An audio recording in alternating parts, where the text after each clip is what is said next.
July 9వ తేదీ దేశవ్యాప్త సార్వత్రిక సమ్మె సందర్భంగా పిడుగురాళ్ల పట్టణంలో తహసీల్దార్ ఆఫీస్ నుంచి హైలాండ్ సెంటర్ వరకు సిఐటియు, ఏఐటియుసి, సిటియు తదితర కార్మిక రైతు సంఘాల ఆధ్వర్యంలో భారీ ర్యాలీ ప్రదర్శన నిర్వహించారు. ఈ సందర్భంగా రైతు సంఘం నాయకులు మందపాటి రమణారెడ్డి మాట్లాడుతూ రైతు పండించిన అన్ని రకాల పంటలను ప్రభుత్వం కొనుగోలు చేయాలని, వ్యవసాయ రంగంలో స్వామినాథన్ సిఫార్సులను అమలు చేయాలని, రుణ విమోచన చట్టం తీసుకువచ్చి రైతుకున్న రుణాలను రద్దు చేసి రైతు ఆత్మహత్యలను అరికట్టాలని, కౌలు రైతులకు గుర్తింపు కార్డులు ఇచ్చి రుణ సౌకర్యం కల్పించాలని,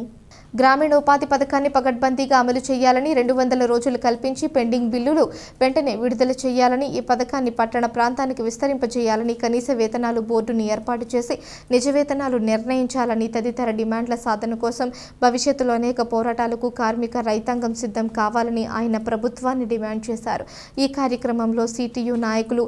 ఓర్చు కృష్ణ, ఏఐటిసి నాయకులు సతా అక్కినపల్లి బాలయ్య, అంగన్వాడీ వర్కర్స్ యూనియన్ నాయకులు D Shanthamani, SK Hazara, municipal workers union నాయకులు బత్తుల రామారావు, దేవరకొండ మార్తమ్మ, కంప వీరమ్మ, మార్తమ్మ, గద్దె శ్రీను, వేముల సీను, రిక్షా నాయకులు షేక్ బాబు, కోటేశ్వరరావు, హమాలి వర్కర్స్ సీనియర్ నాయకులు ఎస్ సంపతి, వెంకటకృష్ణ, గ్రామ పంచాయతీ వర్కర్స్ యూనియన్ నాయకులు జగన్నాథం, జర్రా యేసు తదితరులు పాల్గొన్నారు.